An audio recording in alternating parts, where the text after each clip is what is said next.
Hello friends, কেমন আছেন সবাই? আজ আমি আপনাদের সামনে নিয়ে চলে এসেছি দই তড়কা রেসিপি। রুটি বা পরোটার সাথে এই দই তড়কাটা খেতে কিন্তু খুব ভালো লাগে। তাহলে চলুন দেখে নেওয়া যাক আমি কিভাবে এই দই তড়কাটি রান্না করেছি।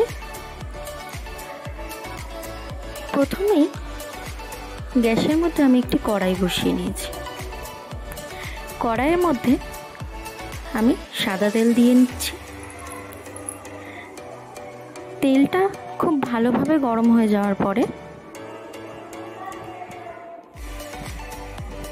আমি এখানে একটি মিডিয়াম সাইজের পেঁয়াজ কুচিয়ে নিয়েছি, হাফ চামচ আদা কুচিয়েছি, হাফ চামচ রসুন কুচিয়েছি। তারপর আমি প্রথমেই তেলটার মধ্যে একটা শুকনো লঙ্কা আর গোটা জিরে ফোড়ন দিয়ে এই পেঁয়াজ আদা রসুন কুচিগুলো দিয়ে খুব ভালোভাবে ভেজে নেওয়ার পরে আমি সামান্য একটু হিং দিয়ে নিয়েছি। হিং দিয়ে কিছুক্ষণ খুব ভালোভাবে নাড়াচাড়া করে নিয়েছি। খুব ভালোভাবে নাড়াচাড়া করে নেওয়ার পরে আমার এই পেঁয়াজ আদা রসুন থেকে কাঁচা গন্ধটাও চলে গেছে।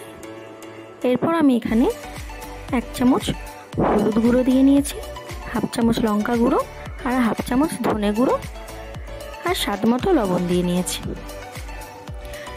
এরপর আমি সব মশলাগুলোকে খুব ভালোভাবে ভেজে নেব। মশলাগুলো খুব ভালোভাবে ভাজা হয়ে আসলে আমি এখানে কিশমিশ দিয়ে নিয়েছি। কিশমিশ দিয়ে আমি খুব ভালোভাবে ভেজে নেওয়ার পরে কাসুরি মেথি দিয়ে নিয়েছি। এরপর আমি এখানে 200 গ্রাম দই নিয়েছি। দইটাকে আমি খুব ভালোভাবে ফেটিয়ে নিলাম।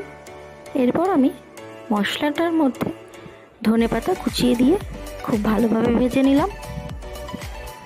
খুব ভালোভাবে ভাজা হয়ে যাওয়ার পরে আমি গ্যাসটা অফ করে দিয়েছি। গ্যাসটা অফ করে দেওয়ার পরে আমি যে দইটা ফেটিয়ে নিয়েছিলাম সেই দইটাই দিয়ে নিলাম। এটা কিন্তু গ্যাসটা বন্ধ করেই দিতে হবে। গ্যাসটা বন্ধ করে মশলাটা ঠান্ডা হয়ে আসলে তবেই দইটা অ্যাড করবেন, নইলে কিন্তু দইটা ফেটে যেতে পারে। খুব ভালোভাবে নাড়াচাড়া করে নেওয়ার পরে দেখুন আমার দই তরকারি রেডি হয়ে গেছে। ভিডিওটি ভালো লাগলে লাইক কমেন্ট শেয়ার করবেন, চ্যানেলটা সাবস্ক্রাইব করবেন।